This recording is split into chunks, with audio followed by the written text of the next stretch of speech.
Mga ka-daily, sa video na ito pag-uusapan natin ang mga rules ng mga negosyante na hindi basta-basta tinuturo sa paaralan o sa trabaho. Hindi sapat na masipag ka lang. Kailangan mong maintindihan ang mga diskarte kung paano gumagana ang negosyo, pera, paano umiikot ang lipunan, at paano mo magagamit ang tamang mindset para makamit ang tunay na kalayaan sa pinansyal sa pamamagitan ng pagnenegosyo. Sa ating topic na ito ay gagamit tayo ng isang negosyong halimbawa na maaari mong simulan, ang pagtayo ng sariling clothing brand sa bansa. Kaya naman kung gusto mo ring maging successful sa pagnenegosyo, siguraduhin ninyong tapusin ang video na ito dahil sa dulo ay ibubunyag natin ang pinakamahalagang aral na magiging susi sa inyong tagumpay. Disclaimer, ang lahat ng impormasyon na ibinahagi dito ay para sa education at inspirasyon lamang. Ito ay hindi financial advice. Aral number 1. Ang mentalidad ng producer versus consumer. Alam niyo ba mga ka-daily na ang pinakamalaking pagkakaiba ng mayaman sa mahirap ay hindi lang ang laman ng bank account, kundi kung paano nila tinitingnan ang bawat piso na hawak nila. Karamihan sa atin ay pinalaki sa sistema na ang mindset ay maging consumer o yung taga-ubos lang ng produkto at serbisyo. Tuwing sahod, ang unang nasa isip natin ay kung ano ang mabibili nating bago, anong masarap na pagkain ang o-orderin, o anong gadget ang nasa cart natin sa Shopee at Lazada. Pero kung gusto nating yumaman ng walang hadlang, kailangan nating i-shift ang utak natin sa pagiging producer. Ang isang producer ay laging nag-iisip kung paano siya makakapagbigay ng value sa lipunan kapalit ng kita. Sa halip na mag-isip kung paano gagastusin ang 1,000 pesos, ang iniisip ng isang producer ay kung paano gagawing 2,000 pesos ang hawak niyang pera sa pamamagitan ng paggawa ng isang bagay na kailangan ng ibang tao. Napaka-importante na matutunan nating suriin ang ating expenses versus assets sa pang-araw-araw na buhay dahil dito nagsisimula ang totoong financial freedom. Marami sa atin ang nabibiktima ng lifestyle inflation kung saan habang lumalaki ang kita, ay lalong lumalaki ang gasto sa mga bagay na wala namang balik na pera. Halimbawa, ang pagbili ng latest iPhone gamit ang credit card ay isang consumer move dahil ang value nito ay bumabagsak agad paglabas ng box. Pero kung gagamitin mo ang pera para bumili ng kagamitan sa pananahi o kaya ay inventory para sa iyong online shop, iyan ang tinatawag nating asset. Ang mindset na ito ay dapat nating itanim sa ating sistema na sa bawat labas ng pera, dapat ay may plano tayo kung paano ito babalik sa atin ng may kasamang tubo. Isipin mo palagi kung ang binibili mo ba ay magpapasok ng pera sa bulsa mo o kukuha lang ng pera palabas ng bulsa mo sa susunod na mga buwan. Isa sa pinakamabilis na paraan para maging producer ay ang pag-convert ng iyong mga hobbies at hilig tungo sa isang maliit na negosyo o side hustle. Kung mahilig kang uminom ng kape, huwag ka lang basta maging loyal customer ng mga sikat na coffee shops, kundi aralin mo kung saan sila kumukuha ng beans at kung paano sila nagtitimpla. Pwede kang magsimulang magbenta ng sarili mong cold brew sa inyong opisina o kaya ay mag-supply ng brewing kits sa mga kapitbahay mo. Ang tawag dito ay skill monetization o ang paggawa ng pera mula sa mga bagay na enjoy mong gawin sa libreng oras mo. Sa halip na ubusin ang 5 hours mo sa panonood ng kung ano-ano sa social media, gamitin mo ang oras na yan para mag-aral ng mga high-ticket skills gaya ng video editing, graphic design, o digital marketing. Ang mga skill na ito ay mga tools na magagamit mo para makapag-produce ng serbisyo na babayaran ng mga kliyente sa loob at labas ng Pilipinas. Sa modernong panahon ngayon, hindi na sapat na basta masipag ka lang kundi dapat ay matalino ka rin sa pagpili ng pinaglalaanan mo ng iyong atensyon at oras. Ang pagiging producer ay nangangahulugan din ng pagkakaroon ng ownership mindset sa halip na puro subscription lang ang inaatupag. Imbes na bayad ka lang ng bayad ng monthly fees sa mga streaming sites or apps, subukan mong mag-invest sa mga stocks o shares ng mga kumpanyang ito para ikaw naman ang makatanggap ng dividends. Sa Pilipinas, napakaraming opportunities para sa mga micro-entrepreneurs kung titingin lang tayo sa paligid at maghahanap ng mga problemang pwedeng solusyonan. Ang isang producer mindset ay laging nagtatanong kung ano ang kulang sa paligid niya at kung paano niya mapupunuan ang pagkukulang na iyon sa paraang kikita siya habang nakakatulong sa iba. Ito ang sikreto ng mga top brands sa bansa na nagsimula lang sa pagmamasid sa galaw ng ating lipunan at paggawa ng produktong swak sa pangangailangan ng bawat Pinoy. Para sa huling bahagi ng aral na ito, kailangan nating yakapin ang tinatawag na creator mindset sa digital world para hindi tayo mapag-iwanan ng panahon. Ang bawat post mo sa Facebook, TikTok, or Instagram ay pwedeng maging paraan para mag-market ng iyong brand o ipakita ang iyong expertise sa isang bagay. Kung ikaw ay may-ari ng isang clothing line, gaya ng The Ambition Clothing, huwag ka lang basta mag-post ng litrato ng damit, kundi mag-produce ka ng content na nagbibigay ng inspirasyon at kwento sa iyong mga followers. Ang pagiging producer sa social media ay ang paggawa ng videos at posts na may silbi sa nanonood sa halip na maging passive audience lang na nag-aabang ng susunod na viral video. Sa oras na masanay ka na mas marami kang nililikhang value kaysa sa kinokonsumo mo, doon mo mararamdaman ang pagbilis ng pag-akyat ng iyong net worth. Tandaan mo ka-daily, ang mundo ay binubuo ng dalawang uri ng tao, ang mga nagbabayad at ang mga binabayaran. Kaya piliin mong maging producer simula sa araw na ito. Aral number 2. Ang invisible rules ng ekonomiya. Alam niyo ba mga ka-daily na marami sa ating mga kababayan ang nagtataka kung bakit kahit anong kayod nila ay parang hindi naman sila yumayaman or lalong humihirap ang buhay.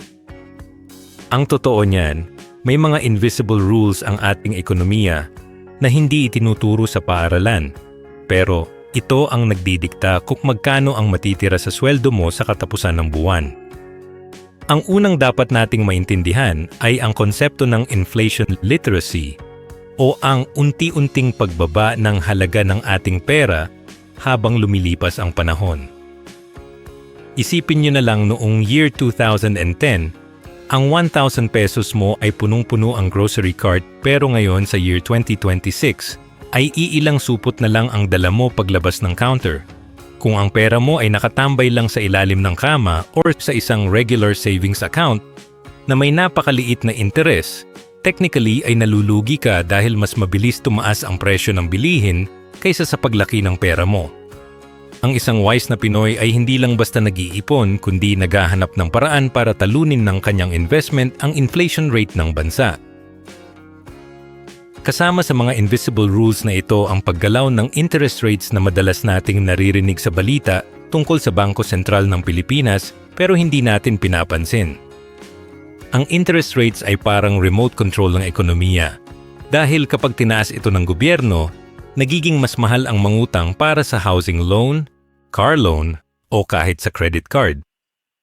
Maraming ka-daily ang nagugulat na lang na tumataas ang monthly amortization nila dahil hindi nila alam na ang kanilang loan ay may floating interest rate na sumusunod sa galaw ng merkado. Sa kabilang banda, ang pagtaas ng interest rates ay pabor sa mga may pera sa bangko dahil mas malaki ang balik sa kanilang mga deposits at bonds. Ang sikreto dito ay ang pag-alam kung kailan ka dapat kumuha ng utang at kung kailan ka dapat mag-hold muna ng cash base sa direksyon ng ekonomiya para hindi ka maipit sa mga bayarin na bigla na lang bumibigat.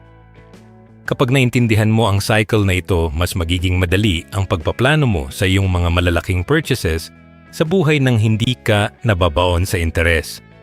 Isa pang mahalagang aspeto ng invisible rules ay ang tinatawag nating trend spotting o ang kakayahang makakita ng mga oportunidad bago pa ito pagkakitaan ng lahat ng tao.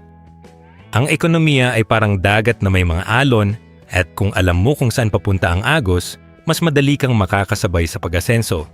Halimbawa, noong nagsisimula pa lang ang digitalization sa Pilipinas, Ang mga naunang nag-aral tungkol sa e-commerce at digital payments ang siyang mga yumaman ng husto ngayon. Ngayong year 2026, ang mga usapin tungkol sa artificial intelligence, renewable energy, at sustainable products ang bagong agos na dapat nating bantayan. Huwag kang mag-focus sa kung ano ang sikat na negosyo ngayon dahil baka huli ka na sa balita at saturated na ang market pagpasok mo. Sa halip, pag-aralan mo kung ano ang mga kailangan ng tao sa susunod na 5 to 10 years para ikaw ang maunang mag-provide ng solusyon at makinabang sa paglago ng bagong industriya. Hindi rin natin pwedeng balewalain ang simpleng logic ng supply and demand na siyang nagpapatakbo sa presyo ng lahat ng bagay mula sa bigas hanggang sa real estate. Kapag naintindihan mo kung bakit biglang tumataas ang presyo ng mga bilihin, gaya ng sibuyas o asukal sa ating bansa, matututo kang mag-timing sa iyong pagbili at pag-invest.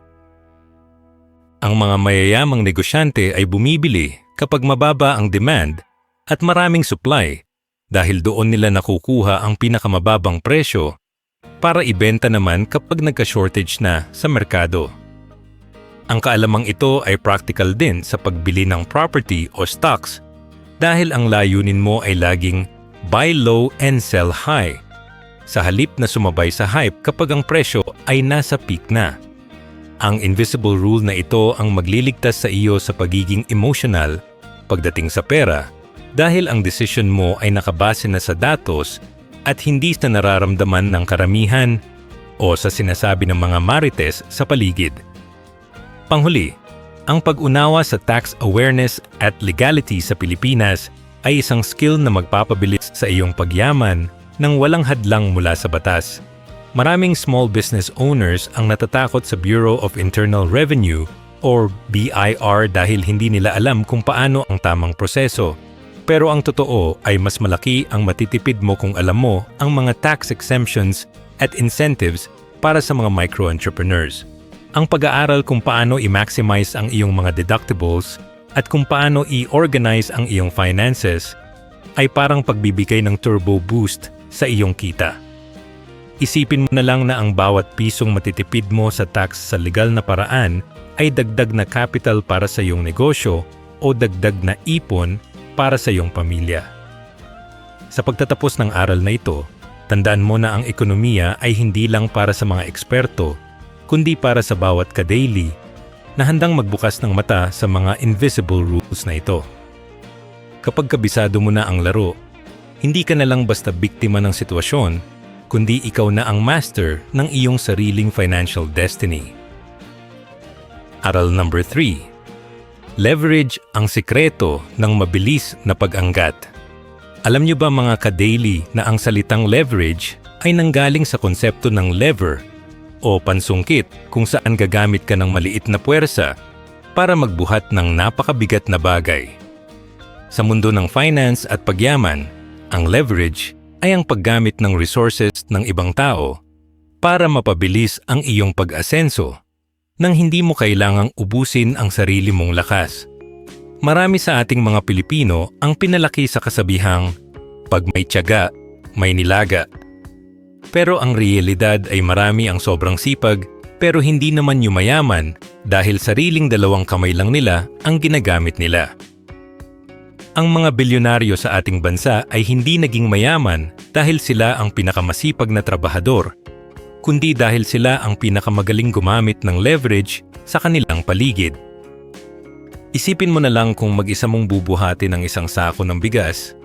Baka abutin ka ng siyam-siyam at mapagod ka ng husto, pero kung gagamit ka ng pushcart o lalakihan mo ang leverage mo, mas marami kang madadala sa mas maikling panahon. Ang unang uri ng leverage na dapat nating matutunan ay ang OPM o Other People's Money, na madalas nating kinatatakutan dahil ang turo sa atin ay masama ang utang. Pero sa mata ng mga mayayaman, merong tinatawag na good debt o utang na ginagamit para bumili ng asset na magpapasok ng mas malaking kita kaysa sa interes na binabayaran mo sa bangko. Halimbawa, kung gagamit ka ng credit card para lang pambili ng sapatos, iyan ay bad debt dahil binabawasan niyan ang iyong net worth bawat buwan. Pero kung kukuha ka ng loan sa bangko para pondohan ang inventory ng iyong negosyo o pambili ng equipment na magpapabilis ng iyong production, ginagamit mo ang pera ng bangko para palaguin ang sarili mong yaman. Ang susi dito ay ang pagkakaroon ng disiplina at siguradong cash flow para masigurado na ang utang ay nagsisilbing tulay tungo sa tagumpay at hindi pabigat na hihila sa iyo pababa. Pangalawa sa ating listahan ay ang OPT o Other People's Time dahil aminin natin na lahat tayo ay meron lang 24 hours sa loob ng isang araw kahit gaano pa tayo kayaman. Kung ikaw ang gumagawa ng lahat mula sa paglilinis ng opisina, paggawa ng produkto, hanggang sa pag-deliver, hihinto ang kita mo kapag napagod ka o nagkasakit ka. Ang pag-hire ng tao o pag-outsource ng mga tasks ay isang paraan para dumami ang iyong oras dahil habang natutulog ka o gumagawa ng mas importanteng desisyon, may ibang tao na nagtatrabaho para sa iyong vision. Sa modernong panahon, hindi mo na kailangang magkaroon ng malaking opisina dahil pwede kang kumuha ng virtual assistants or freelancers na babayaran mo lang para sa specific na task na kailangan mo. Ang pag-delegate ng trabaho ay hindi pagiging tamad, kundi ito ay pagiging isang epektibong leader na marunong mag-manage ng resources para sa mas malaking resulta. Hindi rin tayo pwedeng magpahuli sa paggamit ng technology as a force multiplier sa ating mga diskarte sa buhay at negosyo dahil ito ang pinakamurang uri ng leverage ngayon.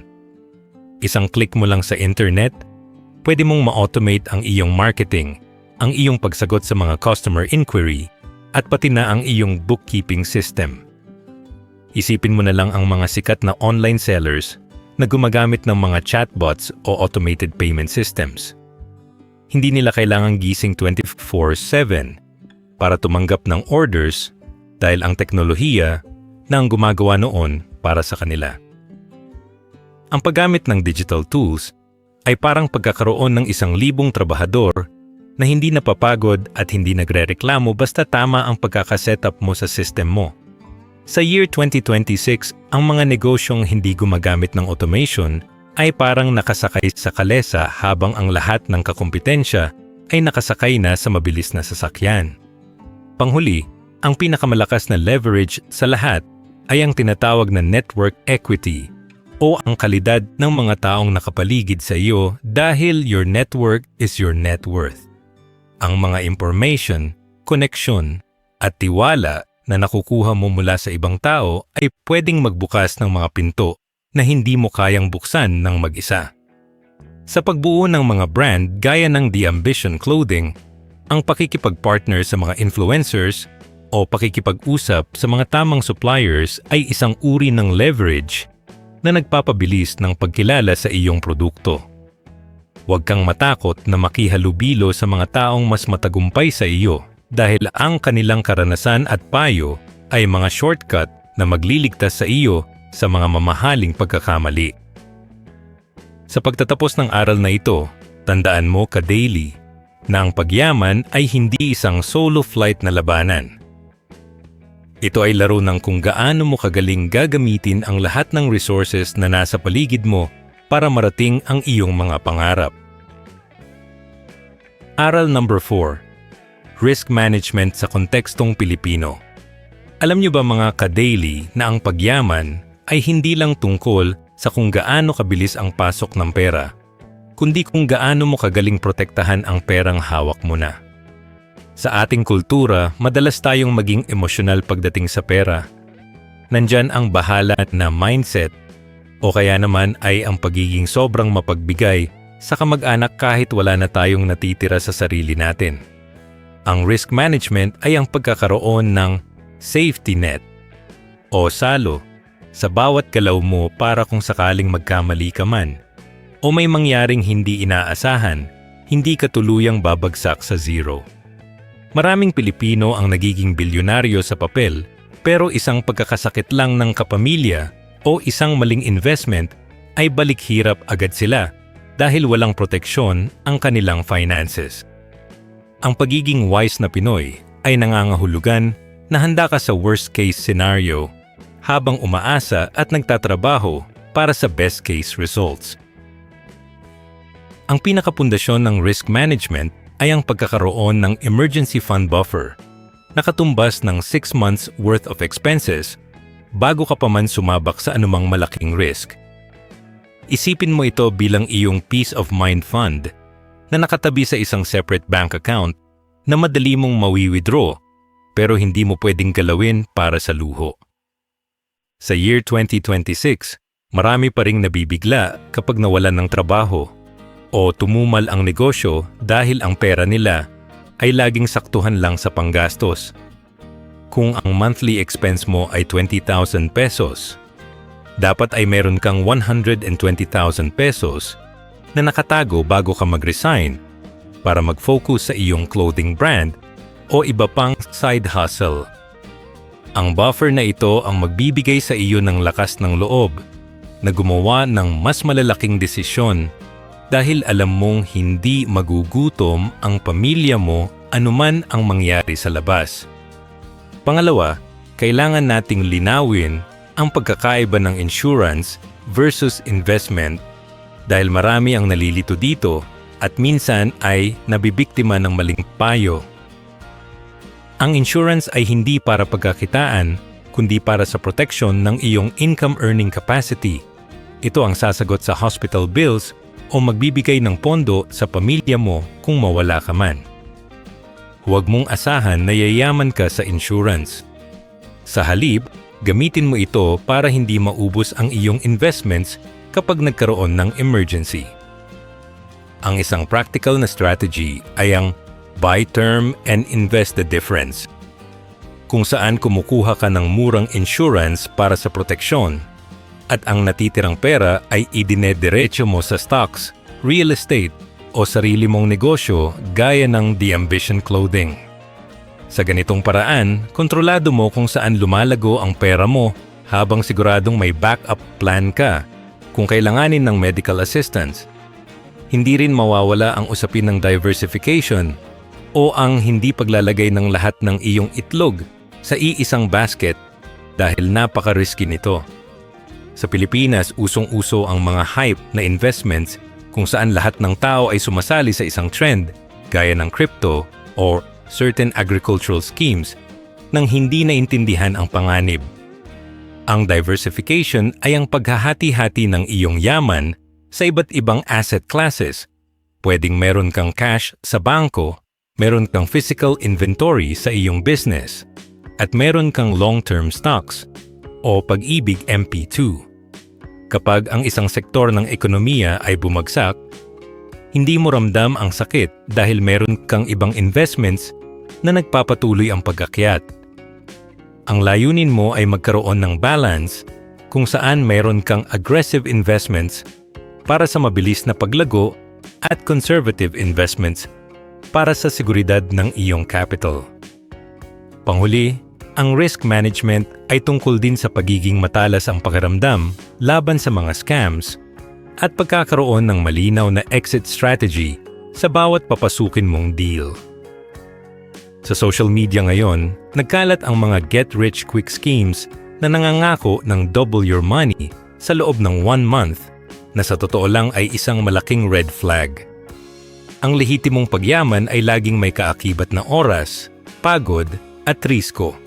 Kaya kung mukhang too good to be true, malamang ay scam iyan. Bukod dito, bago ka pumasok sa anumang business venture, dapat alam mo na kung kailan ka dapat tumigil or mag-cut loss kung hindi na ito nagiging profitable. Ang pag-amin na kailangan mong mag-pivot o baguhin ang iyong strategy ay hindi kabiguan kundi isang matalinong paraan para i-save ang natitira mong resources para sa susunod na mas magandang oportunidad. Aral number 5. Ang kapangyarihan ng lokalisasyon. Alam niyo ba mga ka-daily na ang pinakamalaking pagkakamali ng maraming nagsisimulang negosyante ay ang panggagaya sa mga foreign brands nang hindi tinitingnan ang aktual na pangangailangan ng mga tao sa paligid nila. Ang localization ay ang sining ng paggawa ng produkto o serbisyo na sadyang tailor-fit para sa ating mga kababayan mula sa presyo, disenyo, hanggang sa paraan ng pagsasalita. Sa Pilipinas, napakalakas ng community-based economy kung saan mas pinipili nating bumili sa mga taong kilala natin o sa mga brand na nakaka-relate sa ating pang-araw-araw na hugot. Kung ang layunin mo ay maging top local clothing brand gaya ng The Ambition Clothing, hindi mo kailangang maging kasing laki agad ng mga international stores. Kailangan mo lang maging the best sa paglutas ng problema ng iyong sariling komunidad. Ang yaman ay hindi laging nanggagaling sa malayo. Madalas ay nasa tapat lang ito ng bahay mo kung marunong kang tumingin sa mga pain points ng iyong mga kapitbahay.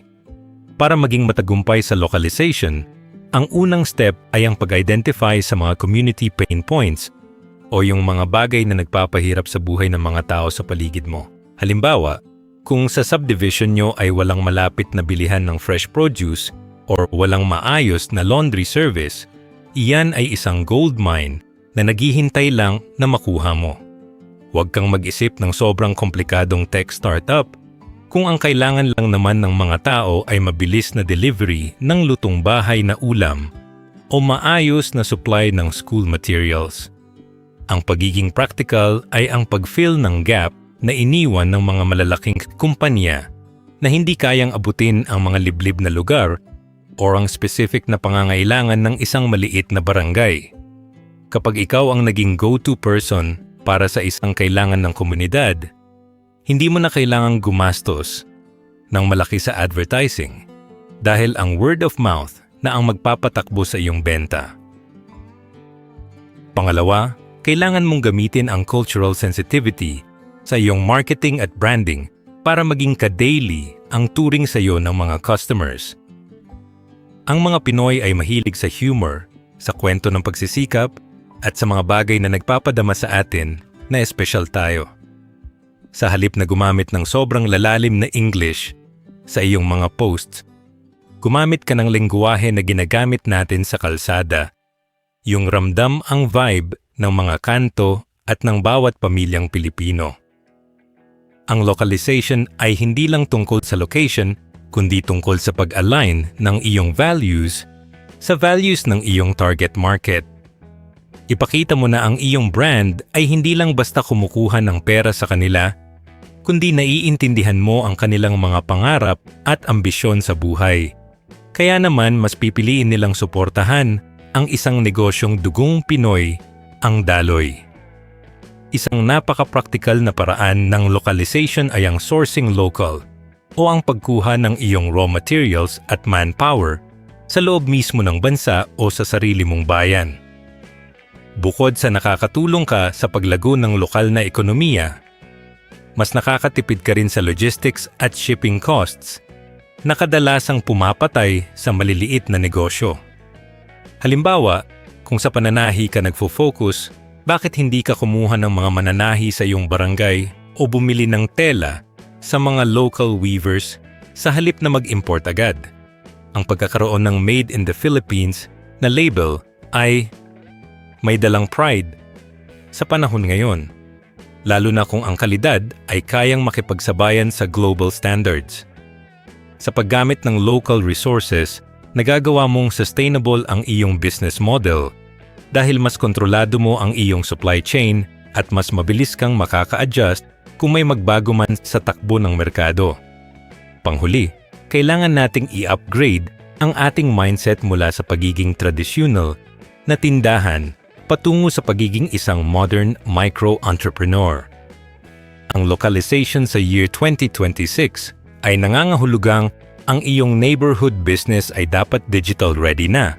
Meron itong GCash o Maya option, searchable sa Facebook, at merong maayos na delivery system.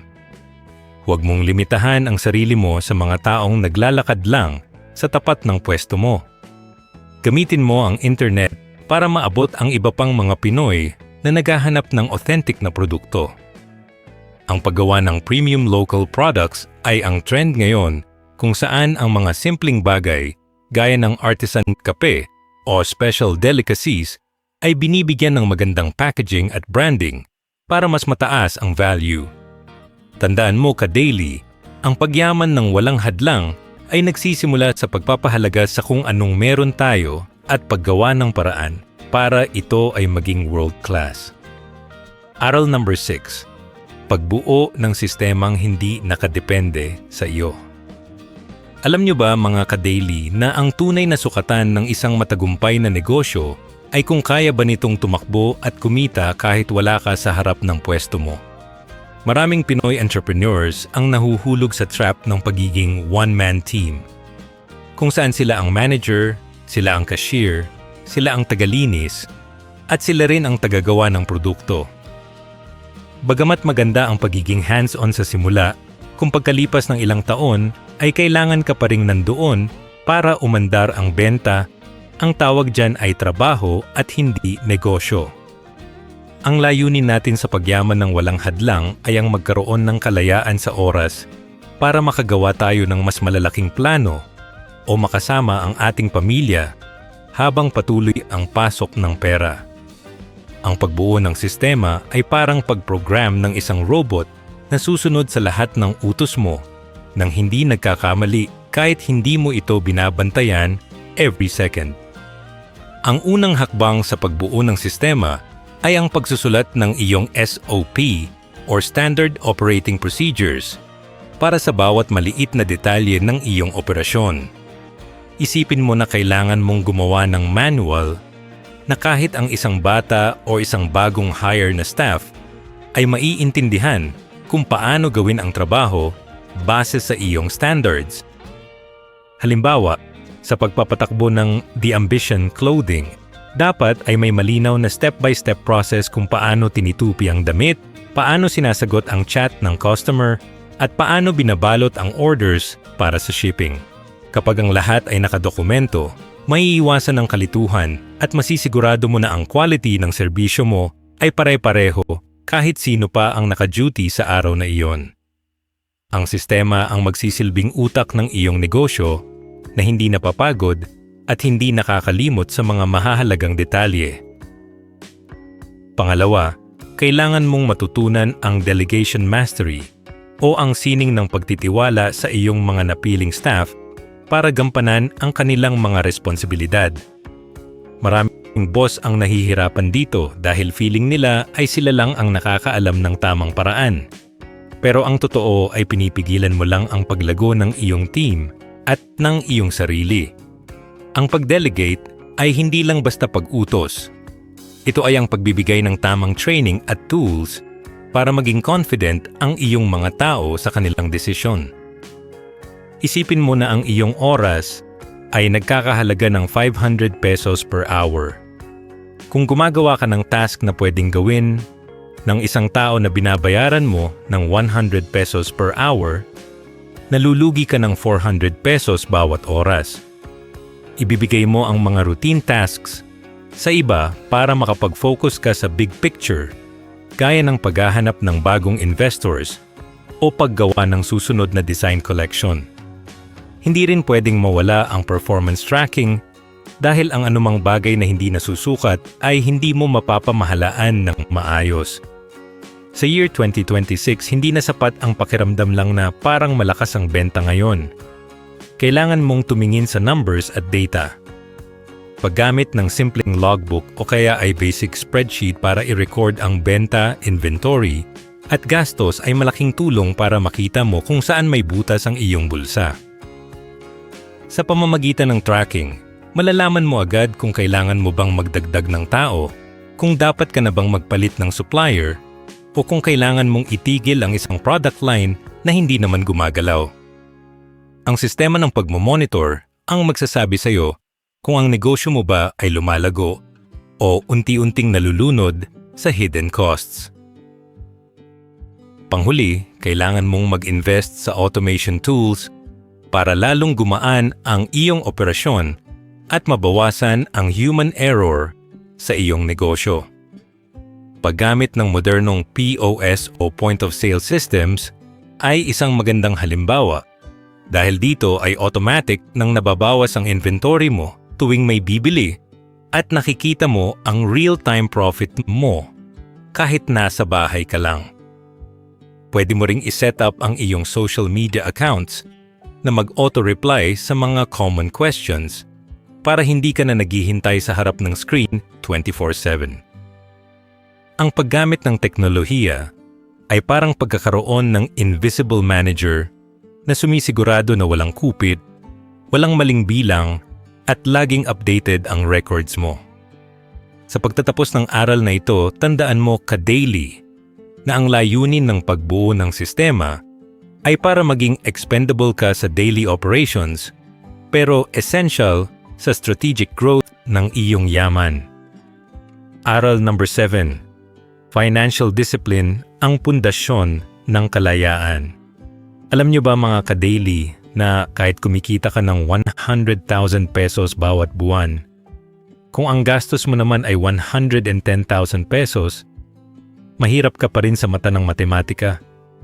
Ang tunay na yaman ay hindi nasusukat sa laki ng iyong kinikita kundi sa laki ng iyong naitatabi at napapalago habang lumilipas ang mga taon.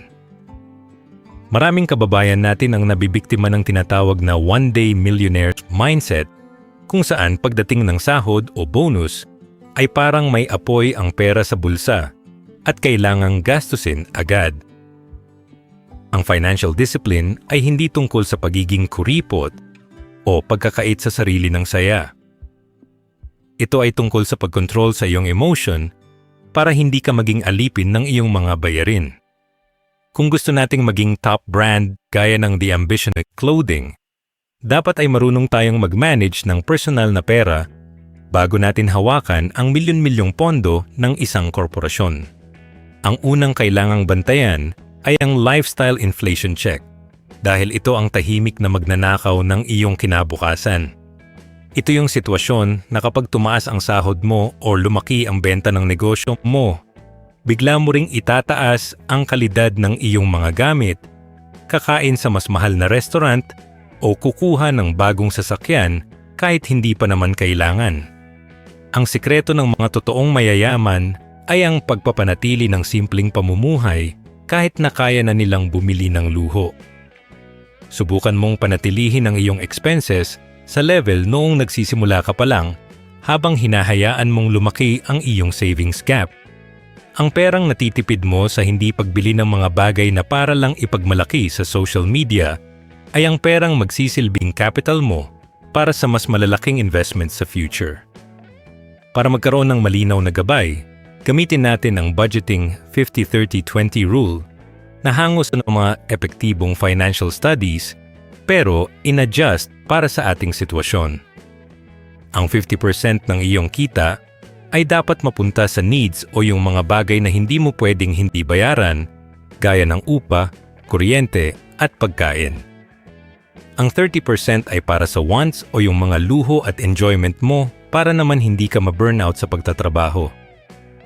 Ang pinaka-importante ay ang 20% na dapat ay diretsong napupunta sa savings at investments bago mo pagastusin ang kahit anong piso. Huwag mong hintayin ang matitira sa sahod mo bago ka mag-ipon. Sa halip, ibawas mo na agad ang para sa iyong future self pagkatanggap mo pa lang ng pera. Isang napaka-practical na paraan para hindi ka matukso ay ang pag-set up ng automatic savings sa iyong bank accounts para hindi na dumaan sa kamay mo ang perang dapat itabi. Sa year 2026, karamihan ng mga mobile banking apps sa Pilipinas ay may feature na kung saan kusa nilang inililipat ang specific amount sa isang investment fund o separate account tuwing payday. Ang tawag dito ay paying yourself first. Dahil bago mo pabayaran ang Meralco o ang internet provider, binayaran mo na ang sarili mo para sa iyong retirement o business expansion. Kapag hindi mo nakikita ang pera sa iyong main account, mas madaling tanggapin ng utak mo na limited lang ang budget mo para sa buwan na iyon.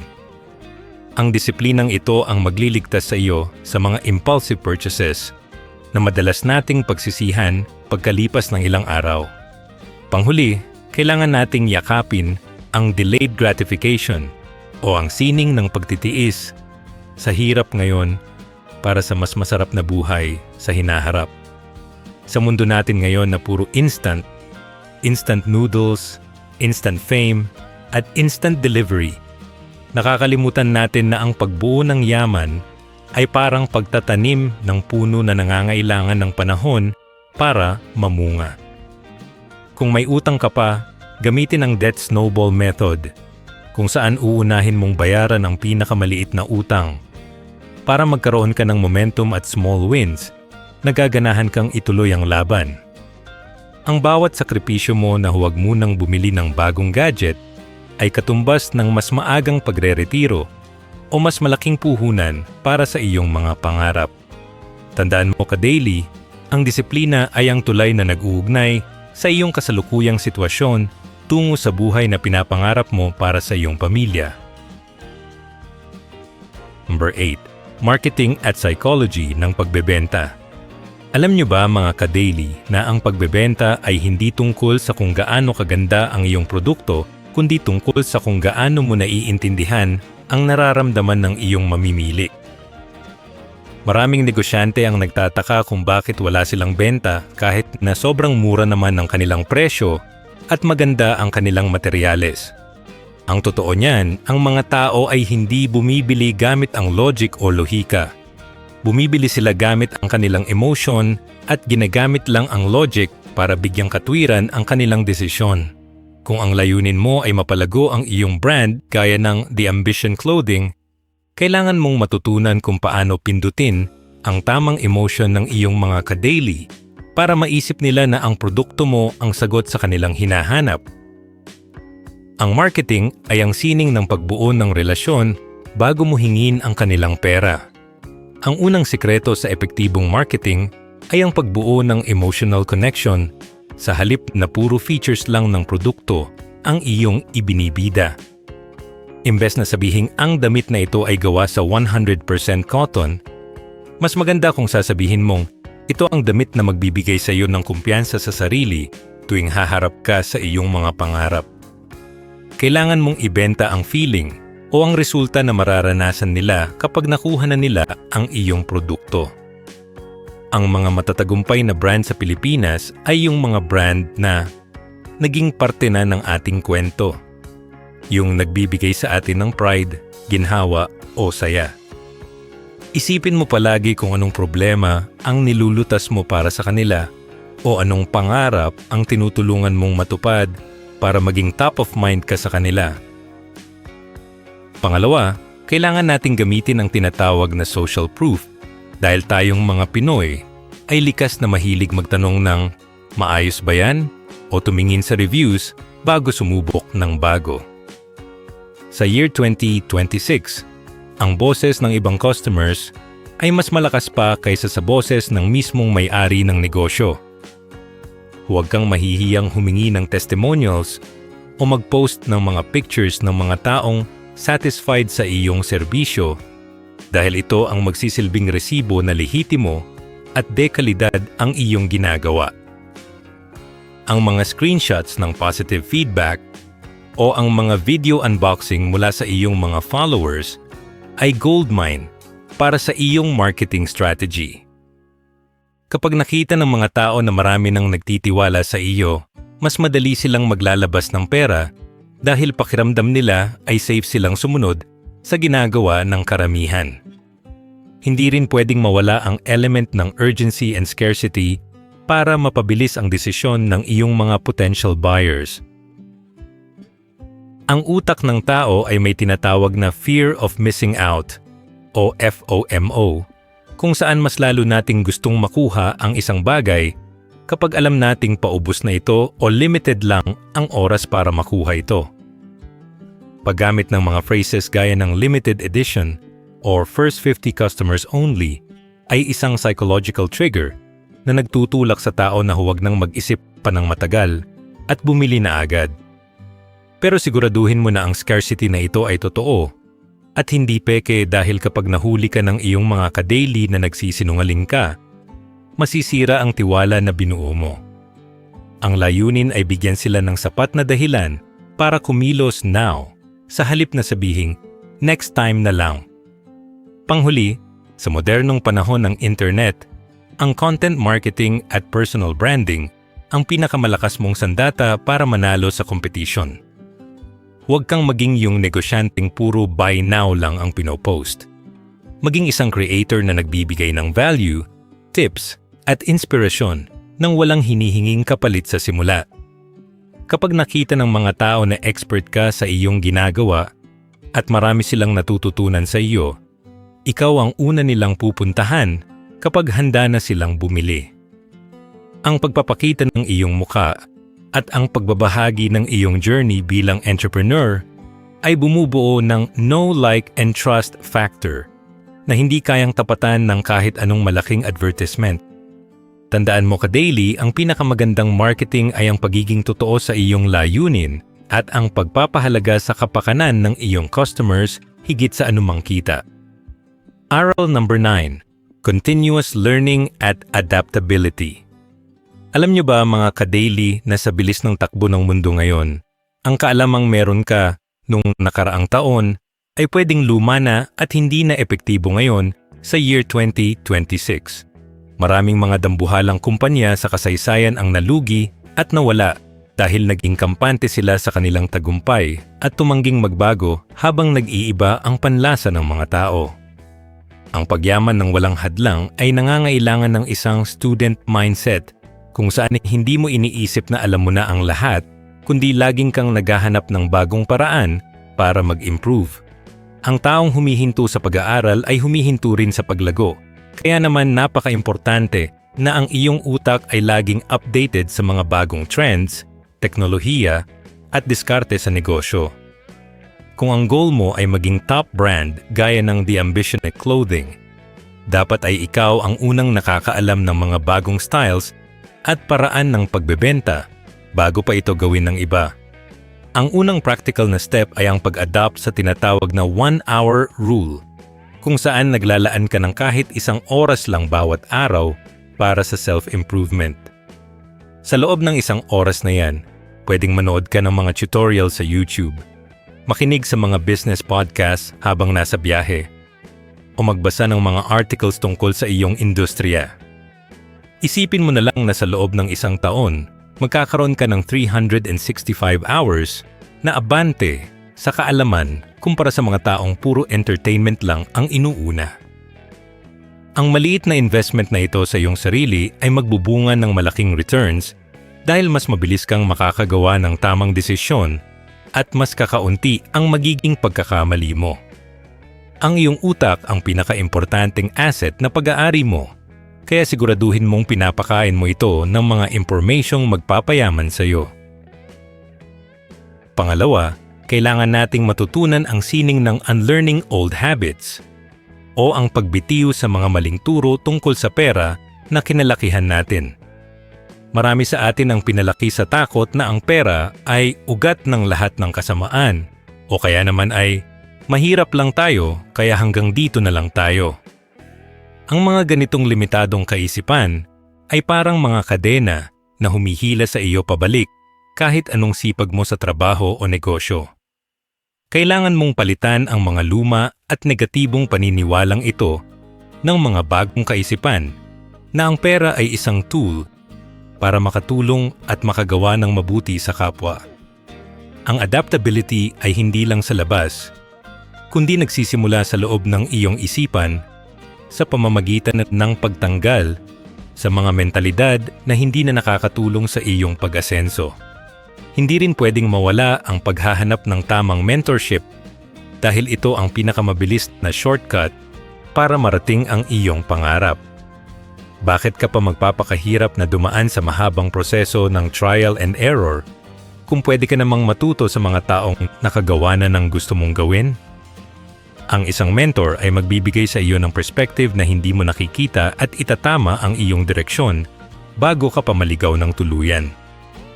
Pwede kang kumuha ng mentor sa pamamagitan ng pag-attend ng seminars, pag-join sa mga business masterminds, o kahit sa pagsubaybay lang sa mga content ng mga taong hinahangaan mo online. Huwag kang mahihiyang magtanong o humingi ng tulong dahil ang mga pinakamatagumpay na tao sa mundo ay mayroon ding mga mentors na gumagabay sa kanila sa bawat hakbang. Panghuli, ang pagiging adaptable ay nangangahulugan na handa kang mag-pivoting strategy kung ang kasalukuyan mong ginagawa ay hindi na nagbibigay ng resulta. Sa pagnenegosyo, hindi pwedeng maging sobrang tigas ng ulo na ayaw mong baguhin ang iyong produkto kahit wala nang bumibili dahil lang sa pride. Ang mga wise na negosyante ay marunong makinig sa sinasabi ng merkado at handang i-adjust ang kanilang business model para sumabay sa pangangailangan ng panahon. Kung nakita mo na mas mabilis ang benta sa TikTok shop kaysa sa physical store, doon ka mag-focus at huwag kang matakot na subukan ang bago. Tandaan mo ka-daily, ang pagyaman ay parang paglangoy sa dagat. Hindi mo mapipigilan ang alon, pero pwede mong i-adjust ang iyong pagsagwan para makarating ka sa iyong destination ng ligtas at mabilis. Number 10. Legacy at ang abundance mindset. Alam niyo ba mga ka-daily na ang tunay na sukatan ng yaman ay hindi kung magkano ang pera mo sa bangko kapag pumanaw ka na, kundi kung gaano karaming buhay ang nabago mo habang nandito ka pa sa mundo. Maraming tao ang nakatuon lang sa pag-iipon at pagdadamot ng kanilang resources dahil sa takot na maubusan sila o maunahan ng iba. Pero ang sikreto ng mga pinakamatagumpay na tao ay ang pagkakaroon ng abundance mindset o ang paniniwala na ang mundo ay puno ng oportunidad at sapat ang biyaya para sa lahat ng gustong magsumikap. Kung ang layunin mo ay maging top brand gaya ng The Ambition Clothing, kailangan mong isipin na ang iyong tagumpay ay hindi lang para sa sarili mo kundi para sa iyong pamilya, sa iyong mga empleyado at sa buong sambayan ng Pilipino. Ang yaman na may layunin ay ang yaman na hindi kailanman nawawala dahil nakatanim ito sa puso ng mga taong tinulungan mo. Ang unang hakbang para sa isang makabuluhang yaman ay ang konsepto ng giving back o ang pagbabalik ng biyaya sa pamamagitan ng pagtulong sa kapwa.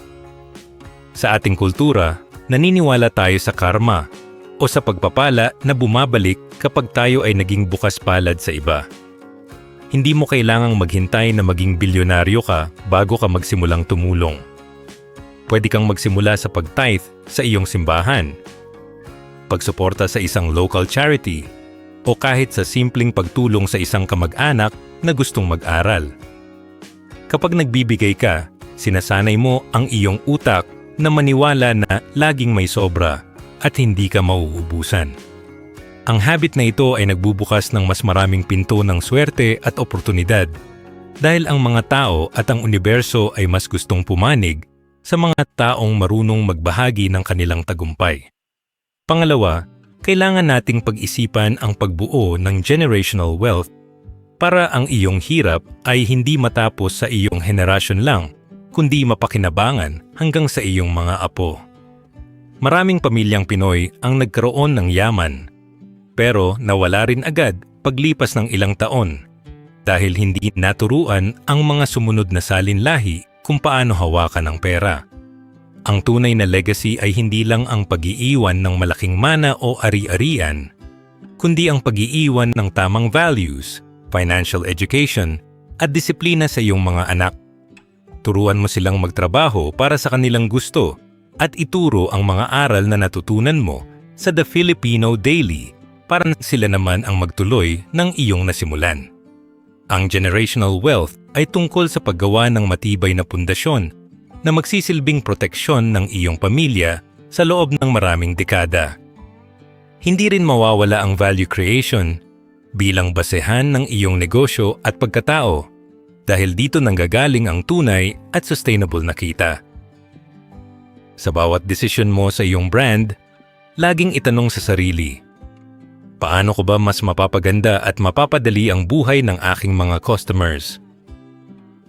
Kapag ang focus mo ay ang magbigay ng solusyon at value sa lipunan, ang pera ay kusa na lang susunod bilang reward sa iyong serbisyo. Huwag kang maging negosyante na ang habol lang ay mabilis ang kita sa pamamagitan ng pagtitipid sa quality o pagpapatong ng sobrang taas na presyo. Ang yaman na galing sa panlalamang sa kapwa ay mabilis ding mawawala. Pero ang yaman na binuo sa integridad at pagmamalasakit ay mananatiling matatag anuman ang takbo ng ekonomiya. Panghuli, ang pagyaman ng walang hadlang ay nangangahulugang dapat ay balanse ang iyong buhay at hindi mo isinasakripisyo ang iyong kalusugan, pamilya at prinsipyo para lang sa pera. Ang tunay na rich ay yung taong may oras para sa kanyang mga mahal sa buhay, may malakas na pangangatawan para i-enjoy ang kanyang pinaghirapan, at may malinis na konsensya tuwing gabi bago matulog. Ang abundance mindset ay ang pag-alam na ang yaman ay tool lamang para makuha ang kalayaan na maging kung sino ka talaga at makagawa ng mabuti sa mundo.